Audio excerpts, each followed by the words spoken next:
بسم اللہ الرحمن الرحیم الحمد للہ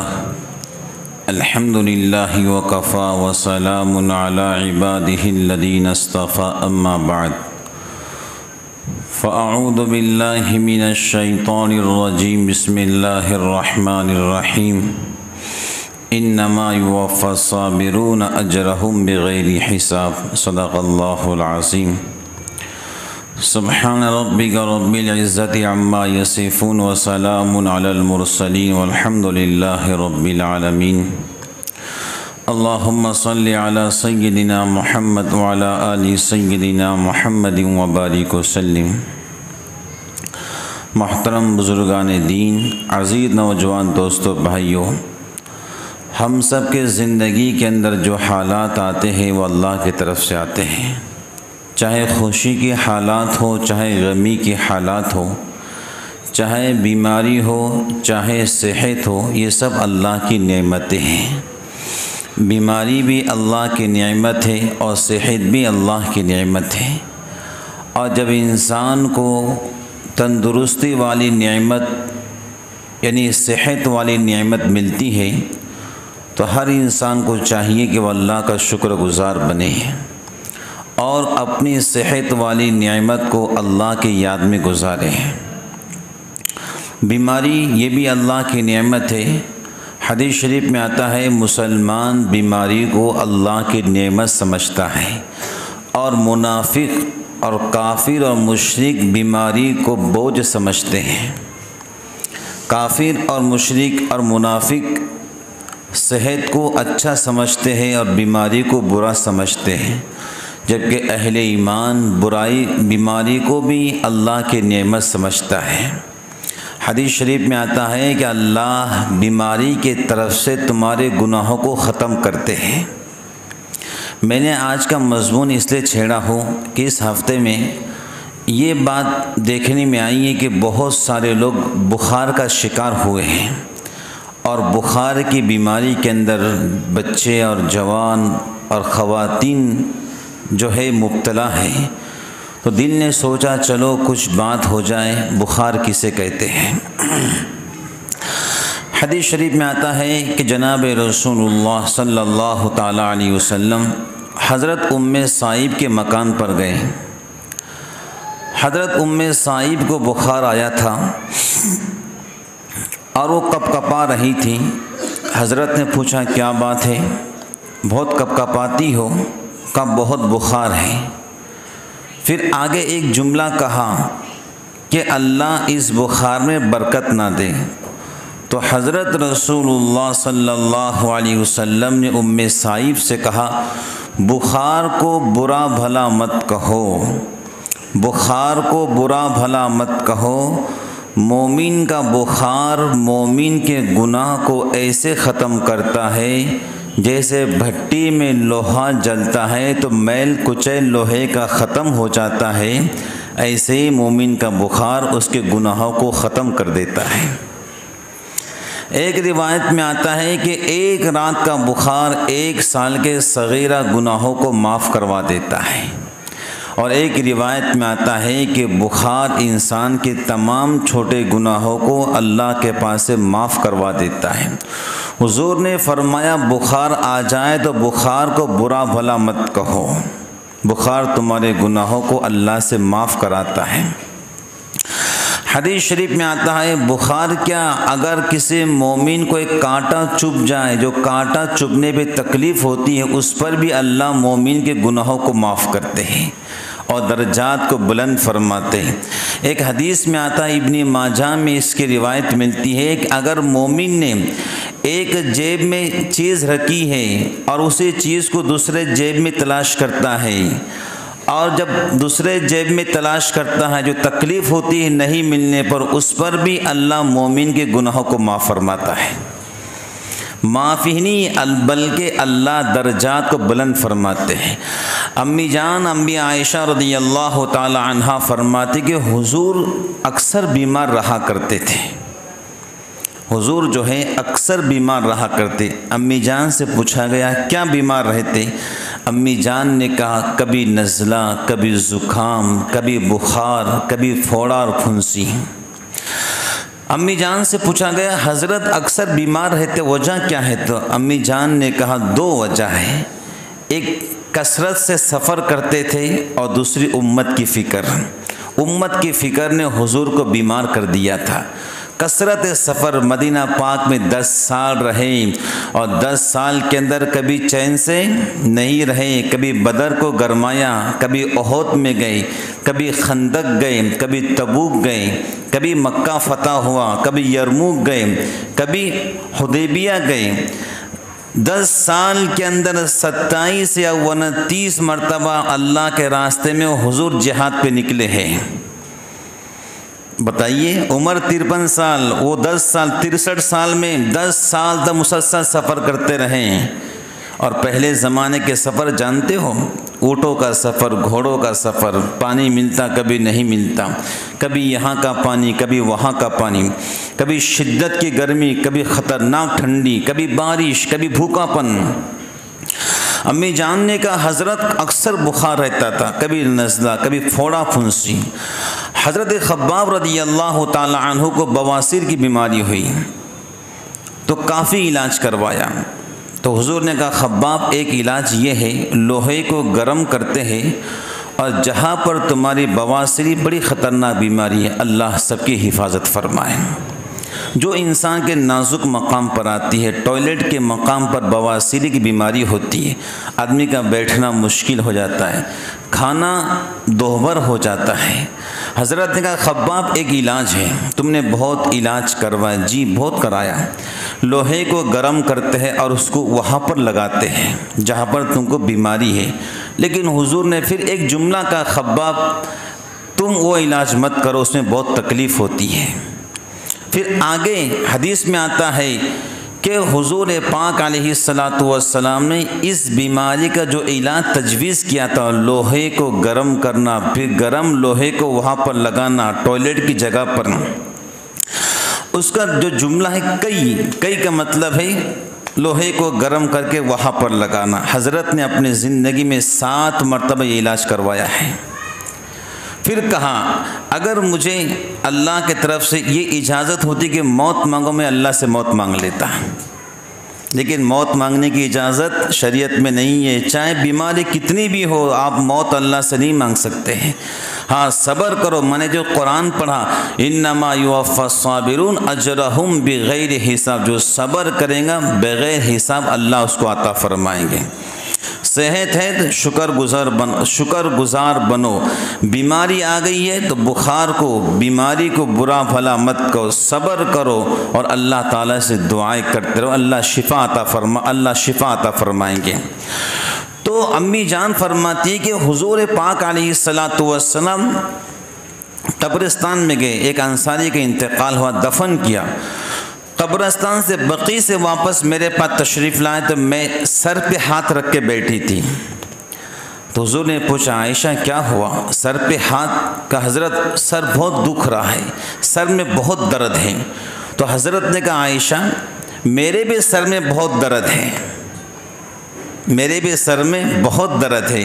امی جان امی عائشہ رضی اللہ تعالی عنہا نے ایک جملہ کہا جو عموماً بیویاں اپنے شوہر کو کہتی ہے کہ میرے سر میں درد تو آپ کا بھی درد شروع ہو گیا؟ حضرت نے کہا ہاں مجھے بھی درد ہے۔ پھر کہا امی عائشہ نے، حضرت نے کہا اے عائشہ اگر اس درد میں تیرا انتقال ہو جائے تو میں اللہ سے تیرے واسطے استغفار کی دعا کروں گا۔ امی جان نے ایک جملہ کہا ٹھیک ہے میرا انتقال ہو جائے گا، آپ استغفار کی کیا دعا کریں گے؟ آپ شام میں پھر دولہا بن جائیں گے، پھر نکاح کر لیں گے۔ آپ نے کہا نہیں۔ ہاں اب بیوی تھی امی عائشہ رضی اللہ تعالیٰ عنہ، مذاقاً کہا کہ آپ شام میں پھر دولہا بن کے نکاح کر لیں گے۔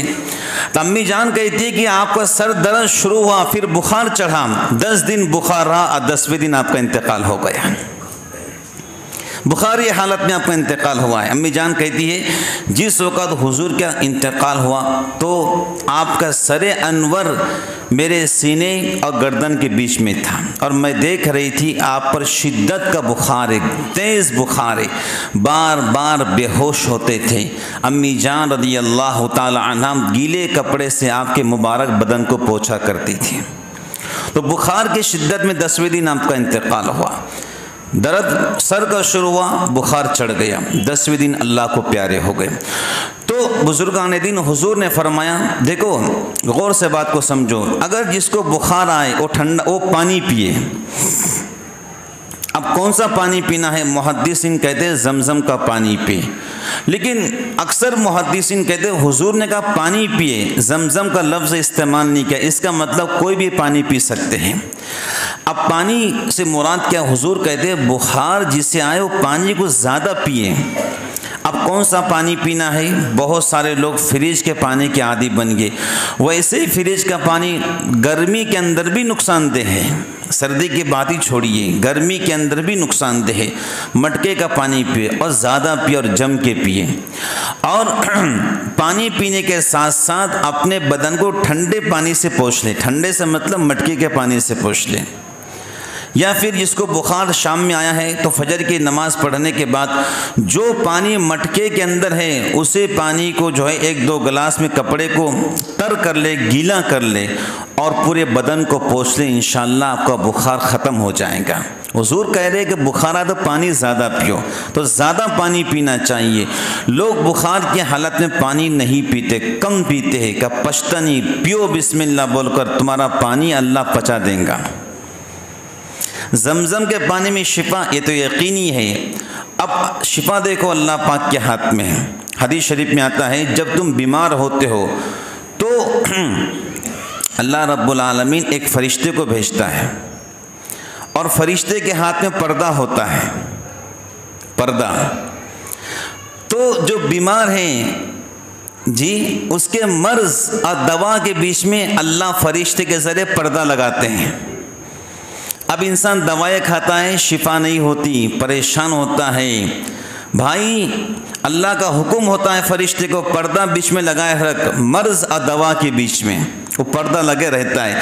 جب خدا کی مشیت الہی شفا دینے کی ہوتی ہے تو فرشتے سے کہتے پردہ ہٹا، اللہ اس دوا کے ذریعے شفا دے دیتے ہیں۔ اس بات کو یاد رکھیں گا، دوا گولی میں شفا نہیں، شفا اللہ کریم کے ہاتھ میں ہے، اور علاج کرانا سنت رسول ہے۔ قرآن پاک سے علاج کرانا بھی سنت ہے، اور حکیم اور ڈاکٹر سے علاج کرانا بھی سنت ہے۔ ہم لوگ کیا کرتے ہیں بخار آنے کے بعد، بیمار ہونے کے بعد، عموماً اکثر کا خیال میڈیکل پر جاتا ہے، اکثر کا خیال ڈاکٹر کا جاتا ہے۔ دیکھو اگر ہمیں بخار آ جائے، سر درد ہو جائے، کوشش یہ کرنا چاہیے جو قرآن پاک کی مخصوص آیات حضرت نبی پاک علیہ السلام بتلا کر گئے ہیں، ہم کو وہ دعا اور وہ قرآن کی آیتیں پڑھ کر اپنے اوپر دم کر لینا چاہیے۔ میں آپ کو دلیل دیتا ہوں، حضرت نبی پاک علیہ السلام بسم اللہ الرحمن الرحیم پڑھ کر دونوں ہاتھوں پر پھونک کر اپنے بدن پہ دم کرتے تھے۔ دم سمجھتے ہو؟ اپنے بدن پر ہاتھ کو پھیرتے تھے۔ اور ایک روایت میں آتا ہے کہ سورہ فلق اور سورہ ناس پڑھ کر دونوں ہاتھوں پر پھونک کر اپنے پورے جسم پر ملتے تھے۔ حضرت امی عائشہ رضی اللہ تعالی عنہ فرماتی اہل بیت میں اگر کوئی بیمار ہوتا، آپ کے ازواج میں، آپ کی بچیوں میں، تو حضور جو ہے اپنا ہاتھ سر پہ رکھتے ہیں۔ بھئی بیوی کے سر پہ ہاتھ رکھنا کوئی منع تھوڑی ہے، رکھ سکتے ہیں۔ حضور جو ہے اپنے ازواج کے سر پہ ہاتھ رکھتے، سورہ فلق اور سورہ ناس پڑھ کر دم کرتے تھے۔ تو لوگ اس طرف خیال دیتے ہی نہیں کہ بھائی اکثر بیماریوں کو جہاں تک تجربہ دیکھا گیا ہے اور سنا گیا، پڑھا گیا ہے، اکثر بیماریوں کا تعلق اثرات اور سحر اور جادو سے ہوتا ہے، لیکن لوگ جو ہے علاج درد گھٹنے میں ہوتا ہے تو علاج سر کا کرتے ہیں، میں مثال دے کے سمجھانا چاہ رہا ہوں. بھائی تمہارے سامنے قرآن کریم ہے، تمہارے سامنے سورہ فاتحہ ہے. حضور نے کہا سورہ فاتحہ میں تمام بیماریوں کی شفا ہے. آیت الکرسی تمہارے پاس ہے، سورہ فلق تمہیں یاد ہے، سورہ ناس تمہیں یاد ہے، بسم اللہ الرحمن الرحیم تو بچوں کو یاد ہے. یہ پڑھ کر اپنے اوپر دم کر لیا کرو، یا کسی سے دعا کرا لیا کرو، یا جو دم کرتے ان سے دم کرا لیا کرو. دونوں علاج کرنا چاہیے. حضرت نبی پاک علیہ الصلاۃ والسلام نے فرمایا کہ بعض وقت اللہ تعالیٰ کیا کرتے ہیں، بندے پہ حالات ڈالتے ہیں، بیماری کو ڈالتے ہیں، پریشانی کو ڈالتے ہیں، غم کو ڈالتے ہیں. جو گناہ بندے سے دنیا میں ہوئے ہیں اللہ تعالیٰ ان بخار کے ذریعے، بیماریوں کے ذریعے اس کے گناہوں کو دنیا میں ختم کرنا چاہتے ہیں.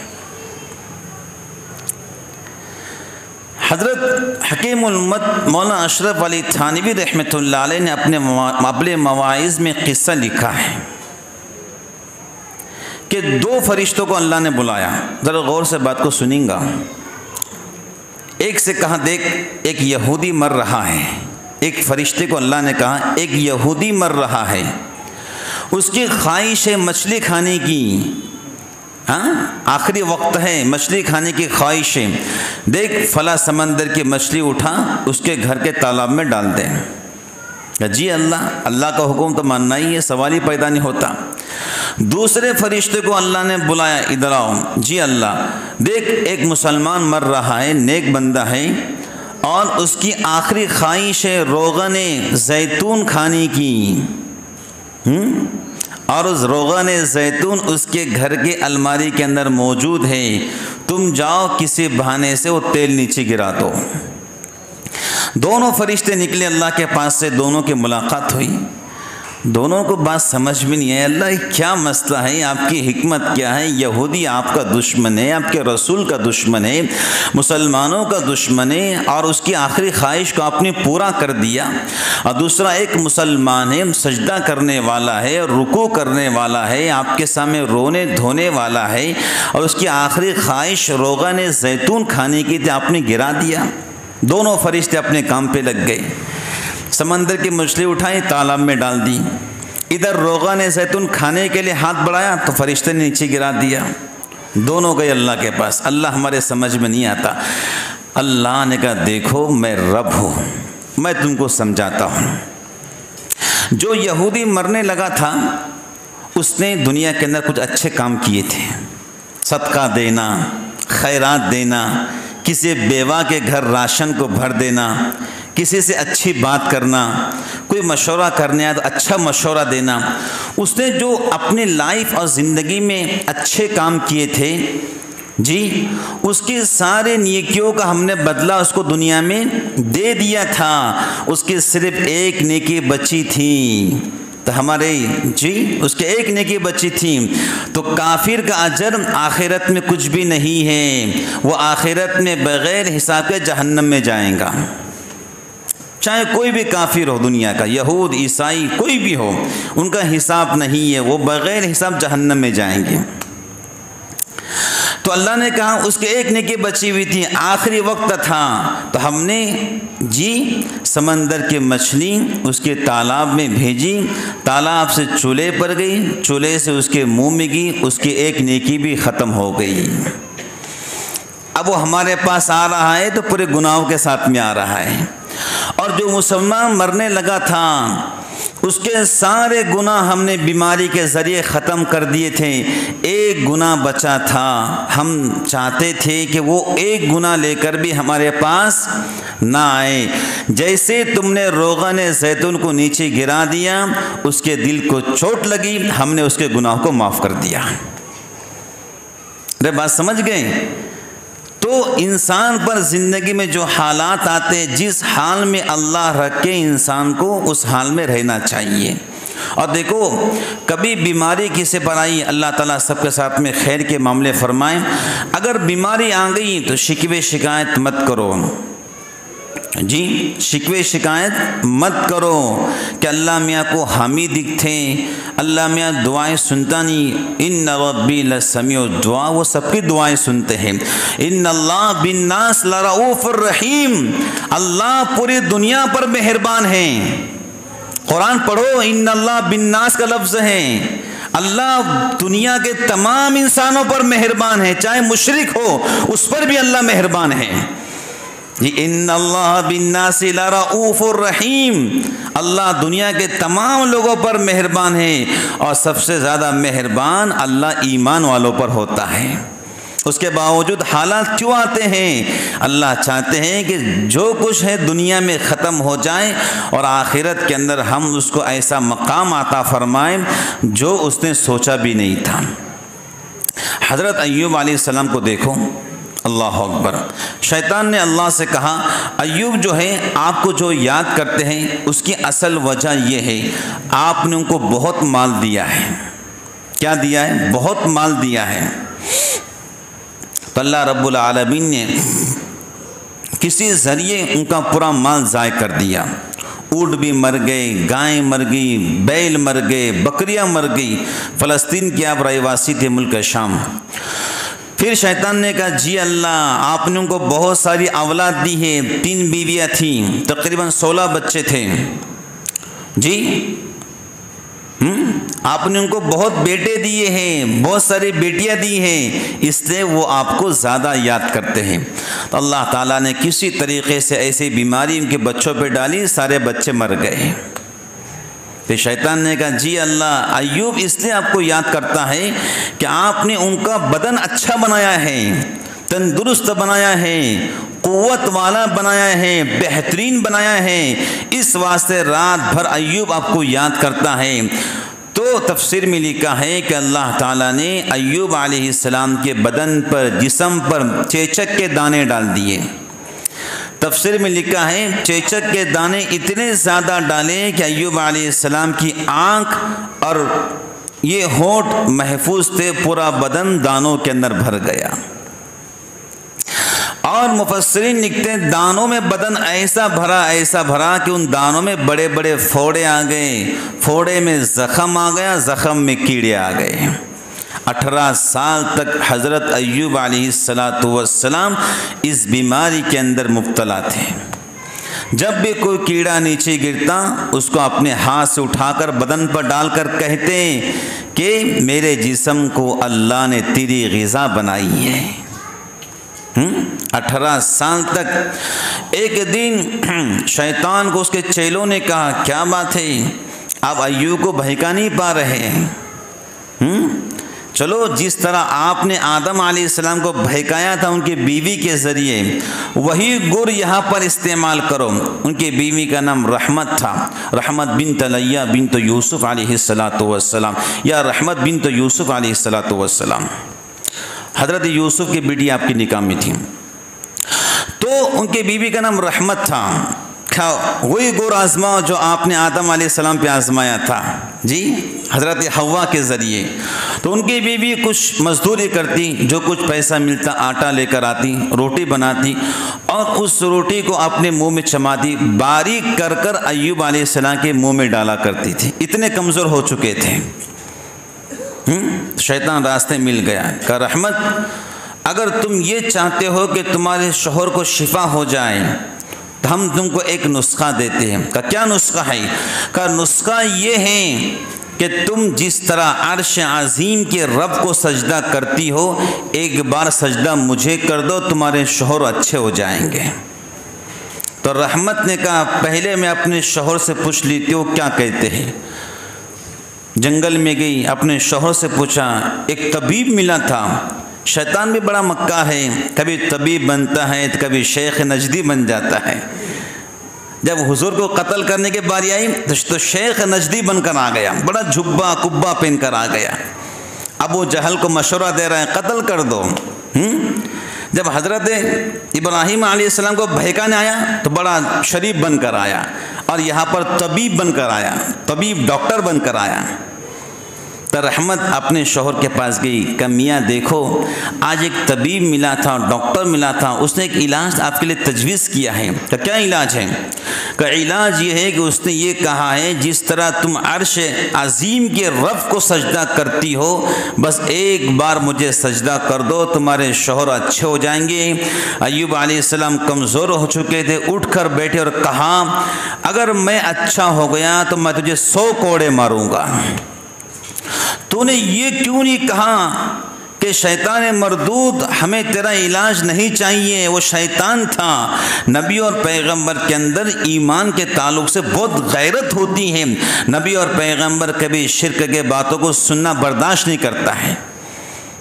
کہ تو نے یہ کیوں نہیں کہا تو شیطان ہے، ہم کو تیرا علاج پسند نہیں ہے۔ ایوب علیہ السلام نے کہا اگر میں اچھا ہو گیا تو میں تجھے 100 کوڑے ماروں گا۔ اللہ نے کہا پیارے ایوب، وہ رحمت تمہاری 18 سال سے خدمت کر رہی ہے، اب کوڑے مارنے کے بات کرتے ہو، اور قسم بھی کھا لی۔ جی 18 سال کے بعد اللہ نے ان کو شفا دی۔ 18 سال کے بعد شکوہ نہیں کیا۔ ایک دن دعا کر رہے تھے، شیطان پاس میں آ گیا اور دل میں شیطان سوچنے لگا کہ ایوب 4 سال 2 سال اور برداشت کریں گے، بعد میں ناشکری کے الفاظ ضرور کہیں گے۔ ایوب علیہ السلام دعا کر رہے ہیں اللہ یہ تو 18 سال ہوئے، اگر تو 100 سال بھی مجھے ایسے ہی بیمار رکھے تب بھی میں صبر کروں گا، آپ کی ناشکری نہیں کروں گا۔ تو شیطان مایوس ہوگا۔ 18 سال تک بیمار رہے، بیوی لقمے اپنے ہاتھ سے کھلایا کرتی تھی۔ 18 سال کے بعد اللہ نے آپ کو شفا دی، ایسی شفا دی ایوب فلاں نہر میں غسل کرو۔ جب غسل کرنے گئے تو ساری بیماری ختم ہو چکی تھی۔ جو 18 سال پہلے بدن تندرست تھا، اللہ نے پھر بدن کو صحیح سالم کیا۔ جو بچے مر گئے تھے پھر اللہ نے دوبارہ زندگی عطا فرمائی۔ جو جانور ختم ہو گئے تھے پھر دوبارہ اللہ نے وہ جانور آپ کو عطا فرمائے 18 سال کے بعد۔ تو ایک دن ایوب علیہ السلام نہر میں نہا رہے ہیں تو آسمان سے اللہ نے سونے کے سکے برسائے۔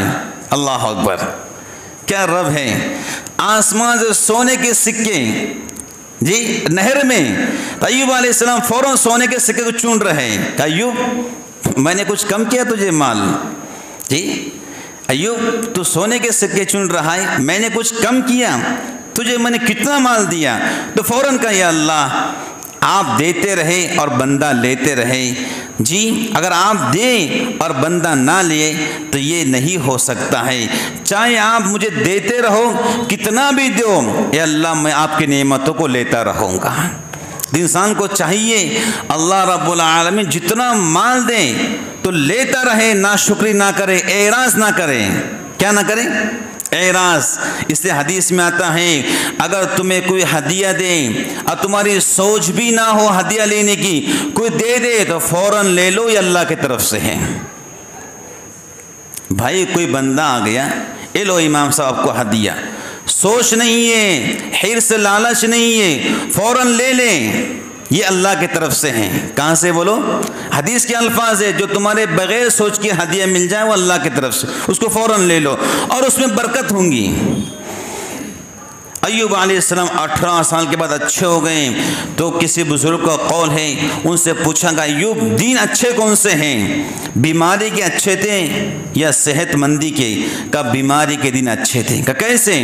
کہ جب بھی صبح ہوتی اللہ عیادت کرتے اور پوچھتے ایوب کیا حال ہے، اللہ پوچھتے تھے تو دن بھر اسی آواز کے لذت میں لیتا رہتا تھا۔ خدا کی قسم مجھے دن بھر کوئی تکلیف نہیں ہوتی تھی۔ شام میں پھر اللہ پوچھتے ایوب کیا حال ہے، اللہ اتنا پوچھتے تو صبح تک اس آواز کے لذت میں اپنے کانوں سے لیتا رہتا، مجھے کوئی تکلیف نہیں ہوتی تھی۔ 18 سال کے بعد اللہ نے قرآن کریم میں کہا انا وجدناہ صابرا، ہم نے ایوب کو صبر کرنے والا پایا۔ نعم العبد، ایوب ہمارا بہت اچھا بندہ تھا، انہ اواب، وہ تو ہماری طرف لوٹنے والا تھا۔ جی یہ 3 جملے اللہ نے ایوب علیہ السلام کے بارے میں سورہ 7 میں کہا، 18 سال کے بیماری کا حق ادا کر دیا۔ جب اچھے ہو گئے اللہ نے کہا ایوب تم نے قسم کھائی تھی بیوی کو 100 کوڑے ماریں گے، جی اللہ اب کیا کروں؟ وہ تو بڑی نیک ہے۔ دیکھو جب اللہ تعالیٰ کسی کو بچانا چاہتے تو خود راستے پیدا کرتے ہیں۔ کہ ایوب ایک کام کرو، درخت کی 100 لکڑیاں لو، باریک باریک لکڑیاں، جی مسواک کے برابر، درخت کی 100 لکڑیاں لو باریک باریک مسواک کے برابر، اور 100 لکڑیوں کو ایک گٹھا بناؤ اور ایک مار دو، تمہاری قسم پوری ہو جائیں گی۔ اللہ اکبر۔ جب اللہ کسی کو بچانا چاہتے تو خود راستے نکالتے۔ حدیث میں آتا ہے جب اللہ کسی کی بخشش کرنا چاہتے ہیں، بخشش جب اللہ کسی کو معاف کرنا چاہتے ہیں تو 2 فرشتے ہمارے کندھوں پر ہیں، سیدھی طرف نیکی لکھنے والا اور الٹی طرف گناہ لکھنے والا۔ جب اللہ کسی کے بخشش کرنا چاہتے ہیں تو جو نیکی لکھنے والا فرشتہ ہے اس کو اللہ روز بدلتے ہیں، روز، اور جو گناہ لکھنے والا ہے اس کو نہیں بدلتے ہیں۔ جب آخرت میں بندہ اللہ کے سامنے جائیں گا، اللہ پوچھیں گے کہاں ہیں اس بندے کے نیکی لکھنے والے فرشتے، تو نیکی لکھنے والے ہزاروں فرشتے کھڑے ہو جائیں گے اور گناہ لکھنے والا اکیلا کھڑا ہوگا۔ اللہ کہیں گا میں ہزاروں کے بات مانتا ہوں، تیرے اکیلے کی بات نہیں مانتا ہوں۔ اللہ اکبر۔ اللہ بخشش کرنا چاہتے تو ایسے بہانے بناتے ہیں۔ بزرگان دین بات یہ چل رہی تھی کہ بیماری اللہ کی نعمت ہے اور انسان کو ہر حال میں خوش رہنا چاہیے۔ دیکھو اگر آپ کو زندگی صحیح جینا ہے، لائف کو صحیح انجوائے کرنا ہے، تو ابھی جو تمہارے پاس ہے اس پہ خوش رہو۔ جی علماء نے لکھا ہے کہ دین کے معاملے میں اپنے سے اوپر والے بندے کو دیکھو، وہ کتنا قرآن پڑھتا ہے، کتنی نماز پڑھتا ہے، اور دنیا کے معاملات میں اپنے سے نیچے والے کو دیکھو، اس کی لائف کیسے گزر رہی ہے۔ ذرا مزدور کو دیکھو جو سامان کو کھینچ کے لے کر جا رہا ہے، یقیناً آپ کی آنکھوں میں آنسو آ جائیں گے۔ اللہ جو ہے آپ کا لاکھ لاکھ شکر ہے۔ ایک بزرگ دعا کر رہے ہیں، اے اللہ مجھے جوتا نہیں ہے، جوتا دے دیجئے، چپل دے دیجئے۔ یہ دعا مانگ کے مسجد کے باہر نکلے تو انہوں نے ایک آدمی کو دیکھا جس کے دونوں ٹانگ نہیں ہے، سرنگ کی بل گھسٹ کے چڑھ رہا ہے۔ فوراً ہاتھ اٹھائے، اللہ جوتا ملے نہ ملے، چپل ملے نہ ملے، آپ کا لاکھ لاکھ شکر ہے، آپ نے مجھے قدم عطا فرمائے۔ دیکھو لائف جینے کے اندر کبھی بھی لالچ حرص اپنے دل میں مت رکھو، جو تمہارے پاس ہے اس پہ خوش رہو۔ بیماری آ گئی آپ صبر کر لو، آپ واویلا مت کرو، آپ ڈھنڈرو مت پیٹو کہ بیماری کیسی آ گئی۔ حدیث میں آتا ہے اگر کوئی بندہ بخار کی حالت میں، بیماری کی حالت میں ہے، اگر وہ بندہ بیماری کی حالت میں کرہاتا ہے، ہو تو کرتا ہے، اللہ فرشتے سے کہتے ہیں یہ جو ہو تو کر رہا ہے اس کے جگہ سبحان اللہ لکھو۔ اگر یہی بندہ بیماری کی حالت میں درد سے کرہاتا ہے، درد، تو اللہ کہتے فرشتوں یہ درد سے چیخ رہا ہے، آپ اس کی جگہ لا الہ الا اللہ پڑھنے کا ثواب لکھو۔ جب یہی بندہ بستر پر جاتا ہے، لیٹتا ہے، تو اللہ فرشتوں سے کہتے ہیں جو انسان مصلی پہ کھڑے ہو کر تہجد کی نماز پڑھتا ہے وہی ثواب اس بیمار کے واسطے لکھو۔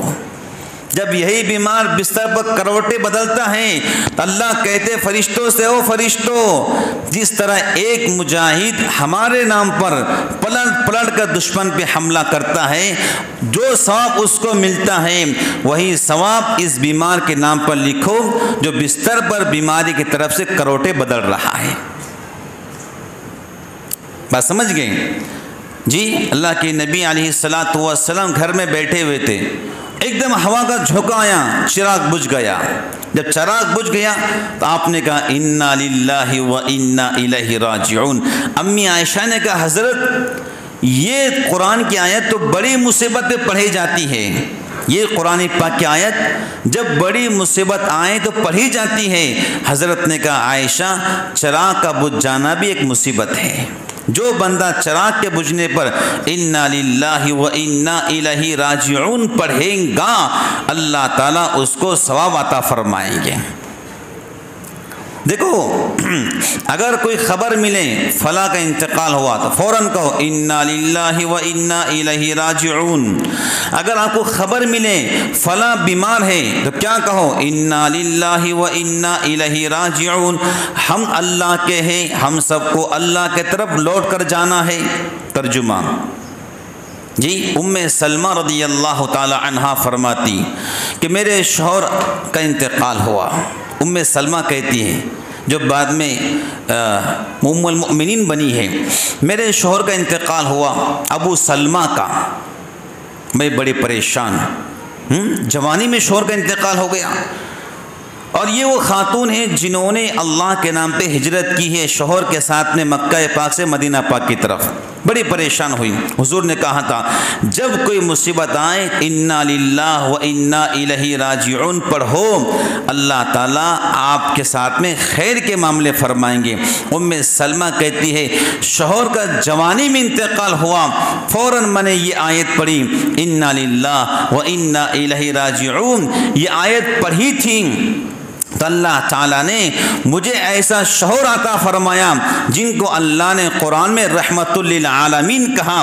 جناب محمد الرسول اللہ صلی اللہ تعالیٰ علیہ وسلم نے ام سلمہ سے نکاح فرمایا، دنیا کے سب سے عظیم ہستی سے نکاح ہوا انا للہ و انا الیہ راجعون پڑھنے کی برکت سے۔ آپ کو خبر مل گئی کہ آپ کا بیٹا بیمار ہوگا، انا للہ و انا الیہ راجعون پڑھ لو۔ لائٹ آف ہو گئی، چلے گئی، انا للہ و انا الیہ راجعون، ہم اللہ کے ہیں، ہم سب کو اللہ کی طرف لوٹ کر جانا ہے۔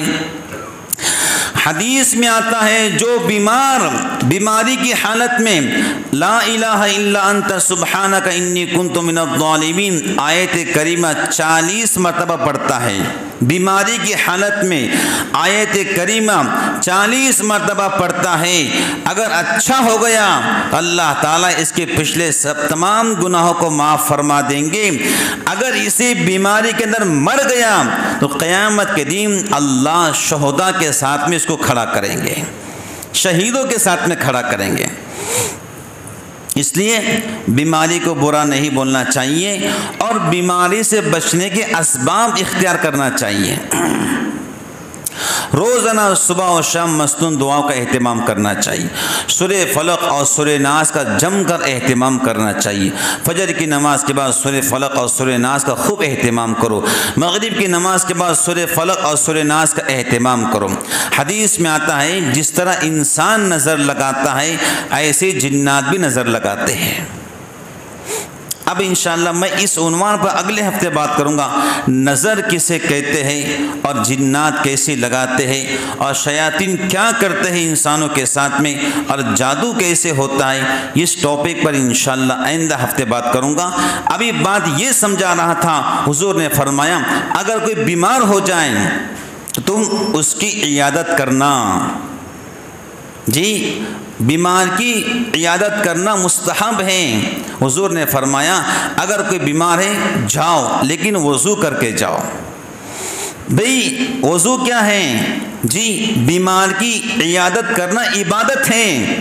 حدیث میں آتا ہے جب تم گھر سے نکلتے ہو بیمار کو دیکھنے کے لیے تو تم اللہ کے رحمت میں داخل ہوتے ہو، اور جب تم بیمار سے ملتے ہو تو اللہ کی رحمت تم کو ڈھانپ لیتی ہے۔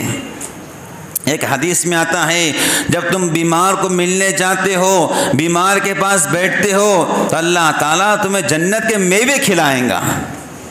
ایک حدیث میں آتا ہے حضور نے کہا تم بیمار کے پاس جاؤ اس کے سر پہ ہاتھ رکھو، یہ سنت ہے، جی سر پہ ہاتھ رکھو، یا پھر اس کا ہاتھ اپنے ہاتھ میں لے کر کہو اللہ آپ کو شفا ضرور عطا فرمائیں گے، اللہ آپ کی عمر لمبی کریں گے۔ تسلی تشفی کے الفاظ کہو، یہ نہیں ہے ارے یار آپ تو بہت پتلے ہو گئے، آپ کا چہرہ بڑا کالا ہو گیا، آپ تو بیڈ پہ نظر ہی نہیں آ رہے، وہ بیچارہ پہلے مر جائیں گا، آپ تو نظر ہی نہیں آ رہے، کتنے ہٹے کٹے تھے، کتنے مسکراتے تھے، آپ تو رو رہے، اور وہ تو اور رونا شروع کر دیں گا۔ یہ سب نہیں، جائیں سلام کریں، ہاتھ میں ہاتھ لے کر دعائیں پڑھیں اور کہیں کہ ضرور اللہ آپ کو شفا دیں گے، آپ مکمل شفا یاب ہو جائیں گے، آپ کی عمر لمبی ہوں گی۔ آپ کی تسلی کے الفاظ سے جو قدرت الہی تقدیر لکھی ہے وہ مٹ نہیں سکتی ہے، لیکن کچھ دیر کے لیے بیمار کو تسلی اور خوشی ہو سکتی ہے۔ حدیث میں آتا ہے جب تم بیمار کو ملنے جاؤ تو دعا پڑھو، دعا کا اہتمام کرو۔ اگر تم دعا پڑھو گے تو انشاءاللہ اللہ تعالیٰ بیمار کو شفا عطا فرمائیں گے۔ اور دوسری بات، کون سی دعا پڑھنا ہے؟ اسأل اللہ العظیم رب العرش العظیم ان یشفیک۔ حدیث میں آتا ہے تم 7 مرتبہ یہ دعا پڑھ کے پھونک دو، اللہ تعالیٰ اس بیمار کو شفا عطا فرمائیں گے۔ پھر حضور نے کہا بیمار کے لیے دعا بھی کرو اور بیمار سے اپنے واسطے دعا کرواؤ۔ حدیث کے الفاظ ہیں بیمار کی دعا اللہ ایسی قبول کرتا ہے جیسے فرشتوں کی دعا اللہ قبول کرتا ہے۔ جاؤ بیمار کے بعد اس سے کہو بھائی میرے واسطے دعا کرو کہ اللہ تعالیٰ میرے تمام گناہوں کو معاف فرمائے، کیونکہ بیمار کا دل بہت ٹوٹا ہوتا ہے اور رب کہتا ہے میں ٹوٹے ہوئے دل کے اندر رہتا ہوں۔ بیمار کا دل بہت ٹوٹ جاتا ہے، مایوس۔ اللہ کہتے لا تقنطوا من رحمت اللہ، تم میری رحمت سے کبھی مایوس مت ہونا۔ یاد رکھو بیماری کہاں سے آئی ہے؟ اللہ کے پاس سے آئی ہے اور یہ بیماری اللہ کے پاس سے جانے والی ہے۔ اب ہم بیمار کے پاس گئے ملنے کے لیے، دیکھو اگر اس کو تکلیف ہو رہی ہے تو کیا کرو؟ جلدی اٹھ جاؤ، وہاں پر گپے چھپے مت مارتے بیٹھو، حدیث سے منع ہے۔ اگر آپ کے بیٹھنے سے بیمار کو خوشی ہوتی ہے تو بیٹھ جاؤ۔ ایک بزرگ کے پاس ایک شخص گیا ملاقات کرنے کے لیے، وہ چاہتے تھے کہ مجھ سے کوئی نہ ملے، بیمار تھے بیچارے۔ اب ان کی شاید سوچ تھی کہ میرا آخری وقت ہے، میں اس کو اب یاد الہی میں گزاروں۔ بار بار لوگ ملنے آ رہے، ایک شخص گیا حضرت میں آپ سے ملنے کا، ٹھیک ہے بیٹھ جاؤ۔ اب اس نے یہ پوچھا کہ میں آپ کی کیا خدمت کروں؟ ان بزرگ نے کہا میری کوئی خدمت مت کرنا، صرف ایک کام کرنا، جو میرا دروازہ ہے وہ باہر سے لگا دینا۔ نہیں بات نہیں سمجھے، جو میرا دروازہ ہے خالی باہر سے لگا دینا، اس کا مطلب آپ چلے جاؤ یہاں سے، بات سمجھ گئے؟ اس واسطے بیمار کے پاس بیٹھو تو گپے چھپے بس بھائی تھوڑی بات کر لو، ہاں آپ کے بیٹھنے سے خوش ہوتا ہے، اس کا موڈ بنتا ہے، اس کے آنکھوں پر خوشی ظاہر ہوتی ہے، پھر بیٹھنے میں کوئی حرج نہیں ہے۔ لیکن آپ کے بیٹھنے سے اس کو تکلیف ہو رہی ہے، بالکل ایسا نہیں بیٹھنا چاہیے۔ 3 بیمار ہیں، ان سے نہ ملے تو بہتر۔ ایک جس کی آنکھ دکھ رہی ہے، ایک جس کی داڑھ دکھ رہی ہے، اور ایک جس کو پھوڑا پھنسی نکلی ہے۔ بھئی ایک بندے کی آنکھ دکھ رہی ہے، وہ آنکھ کو لے کر بیٹھا ہوا ہے، آپ اگر اس کے پاس ملنے گئے تو ہو سکتا ہے اس کو آنکھ کھولنا پڑیں گی، تکلیف ہو جائیں گی۔ اگر آپ کے آنے سے اس کو کوئی تکلیف نہیں ہوتی ہے تو پھر مل سکتے ہیں۔ زید بن ارقم کہتے ہیں میری آنکھ میں تکلیف تھی تو مجھے حضور ملنے آئے تھے، مل سکتے ہیں، لیکن اگر اس کو تکلیف ہو رہی ہے فوراً نکل جاؤ۔ اور ایک داڑھ کا مریض، بھئی جب داڑھ دکھتی نا آدمی سے زبان سے الفاظ نہیں نکلتے ہیں، پھر وہاں بیٹھنا مناسب نہیں ہے۔ اور ایک پھوڑے پھنسے کا مریض، جب پھوڑا پھنسا نکل جائیں تو بیچارہ بیٹھ بھی نہیں سکتا، اٹھ بھی نہیں سکتا، اللہ تعالیٰ محفوظ فرمائے۔ تو ہمیں بہت خیال رکھنا ہے، بھئی پھوڑے پھنسے کا مریض ہے، آنکھ کا مریض ہے، داڑھ کا مریض ہے، تو بلا وجہ پریشان بھی نہیں کرنا چاہیے۔ اور اس بات کو یاد رکھو، یہ بات دیکھنے میں آتی ہے کہ لوگ ولیمے کے اندر جاتے تو نوشہ میاں کو گفٹ دیتے پیسے کی شکل میں، کوئی 100 دیتا ہے، کوئی 200، کوئی 500، کوئی 1000، آدمی کی جو مرضی دیتا ہے گفٹ پیسہ، ٹھیک ہے بھائی۔ ابھی نوشہ نے تقریباً 2 لاکھ خرچ کر دیا ہے، آپ کیوں اس کو پیسہ دے رہے ہو؟ پیسہ دینا ہو تو اس بیمار کے پاس جاؤ جس کو دوا کے لیے پیسوں کی ضرورت ہوتی ہے، جب آپ اس کو ملنے جاؤ تو پیسہ دے کر آؤ، کیونکہ بیماری میں پیسہ بول کے نہیں آتا ہے، آدمی سوچتا ہے 20,000 لگیں گے لیکن 20 سے 40 بن جاتے ہیں۔ تو بہتر ولیمے میں دینا کوئی سنت بھی نہیں پیسہ، بہتر یہ ہے کہ ہم بیمار کو ملنے جائیں تو پیسہ دے کر واپس آئیں۔ اللہ نے دیا 500 تو 500 دے دے، 1000 تو 1000 دے دے، 100 تو 100 دے دے۔ اگر ہم ایسے پیسے بیمار کو دیں گے تو انشاءاللہ وہ ذہنی اعتبار سے فریش ہو جائیں گا کہ ہاں میرا علاج مکمل ہو سکتا ہے، اور علاج کرانا سنت رسول بھی ہے۔ تو یہ سارے باتیں تھیں بیماری کے تعلق سے جو چل رہا ہے ماحول، بخار کا، سر درد کا، نزلوں کا، اس کا اس کا، تو ہم کو چاہیے کہ اللہ کے ذات پہ نگاہ رکھیں۔ اور دیکھو اگر کوئی بندہ بہت بیمار ہوگا یہ مت سوچو بڑا گنہگار تھا، بڑا پاپی تھا، اس لیے نہیں، ہو سکتا ہے یہ حالات اس پر اللہ کی طرف سے ہو تاکہ اللہ اس کے گناہوں کو معاف کر دے، ایسا بھی ہو سکتا ہے۔ ہمیں سوچ رکھنا ہے کیسی؟ مثبت، منفی سوچ نہیں رکھنا ہے۔ منفی سوچ سے انسان ہمیشہ ناکام، مثبت کیا رکھنا ہے؟ مثبت سوچ۔ ہو سکتا ہے اللہ تعالیٰ اس کے درجے کو بلند کرنا چاہتے ہیں۔ یہ ساری باتیں تھیں بیماری کے تعلق سے۔ اللہ تعالیٰ ہم سب کے ساتھ میں خیر کے معاملے فرمائیں، ہمارے بچوں کی، فیملی کی مکمل اللہ حفاظت فرمائیں، تمام بیماریوں سے، مہلک مرض سے اللہ ہم سب کو شفا عطا فرمائیں۔ آمین۔ وآخر دعوانا الحمدللہ رب العالمین۔